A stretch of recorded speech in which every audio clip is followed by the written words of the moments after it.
विनोद बंसल जी। मानी जी, मुझे समझ में नहीं आ रहा कि एक्चुअली इस देश में जब हिंदू समाज जिसको कि अभी लगभग 80% से हालांकि कम हो गया थोड़ा सा, लेकिन इसके बावजूद भी हमें इस तरह से घरों में कैद रखा जाता है और डिबेट के अंदर भी जिस तरह से ज़ोर ज़ोर से चिल्ला के हमारे पर प्रहार किए जाते हैं और जिस प्रकार से हमारी इन शोभा यात्राओं को रोका जाता है, शोभा यात्राओं को, रैलियों को नहीं। ये रैली राजनेता निकालते होंगे, कोई और लोग निकालते होंगे, हम रैली नहीं निकालते, हमने शोभा यात्रा निकाली है। अब देखिए शोभा देखिए रैली की, ये शोभा यात्रा की शोभा देखिए। इस शोभायमान यात्रा को भी अगर कोई ये कहता है कि इससे कोई डिस्टर्बेंस हो सकता है तो मुझे लगता है कि ये बड़ा चिंतनीय विषय है। एक और बात मैं बताऊं आपको, आपके शुद्ध दर्शक अच्छी तरह जानते हैं, आज जब ये स्थिति हमारी जो डेमोग्राफिक प्रोफाइल इस तरह की है तब ये स्थिति है।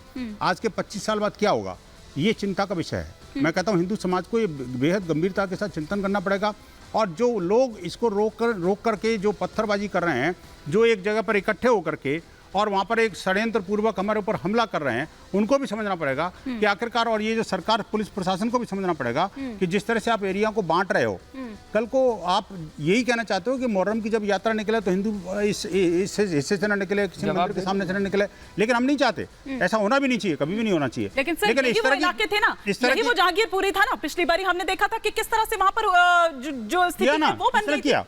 वही तो मैं कहना चाहता हूँ, कारण है कि इस बार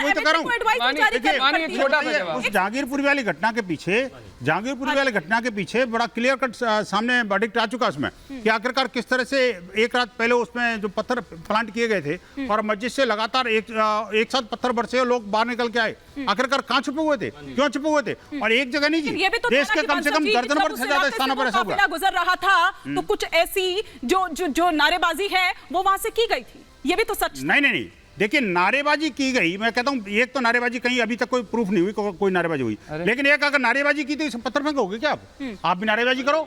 मैं कहता हूं देखिए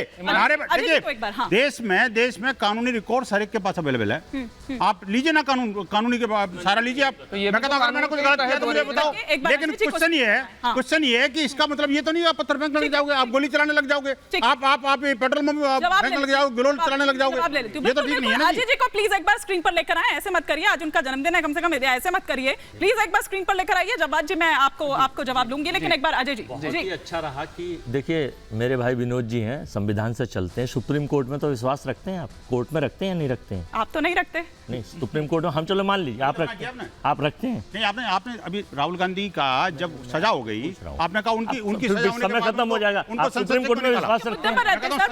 आया ना, अगर बंगला चला गया तो दिक्कत क्यों हो रही है भाई? उसको छोड़ दो, आया ना, आया ना, चला गया तो दिक्कत क्या हुई? हाँ या ना? मैं कहता हूँ बार बार आप ये तो आप नहीं रखेंगे, देखो ऐसा पता है ना, आप तो ऐसा प्रश्न पूछ रहे हो जैसे जो है फिर आगे गौर से सुन लो, अब मैं बता रहा हूँ, आपको उसके बिना पछता ही नहीं है कुछ। एशिया नेट्स और 2 चैनल थे जिन्होंने दिल्ली दंगे की पूरी रिपोर्टिंग दिखाई, जिसको मोदी जी, अनुराग ठाकुर और अमित शाह जी को पसंद नहीं आई। कौन से चैनल थे? एशिया नेट और अभी सुन लीजिए, बता दिए ना, अब उसी चैनल, अरे मैडम दिल्ली दंगों पे जा रहा हूं मैं, उसी चैनल पर क्या करा दिल्ली सरकार ने, उसे बैन कर दिया देश की सरकार। उसके बाद जब वो लाइसेंस लेने अनुराग ठाकुर साहब के पास गए तो उसका लाइसेंस रद्द कर दिया, वो कोर्ट में चला गया, कोर्ट में हार गया, वो सुप्रीम कोर्ट चला गया। सुप्रीम कोर्ट ने कहा है देश की सरकार को और गृह मंत्री को और भारत सरकार को, वर्डिक्ट ऑर्डर है, खोल के पढ़ लीजिए पूरा देश, कि ये 2 चैनल जो थे सही दिखा रहे थे, इसके बारे में इनके लाइसेंस कैंसिल नहीं कर सकते।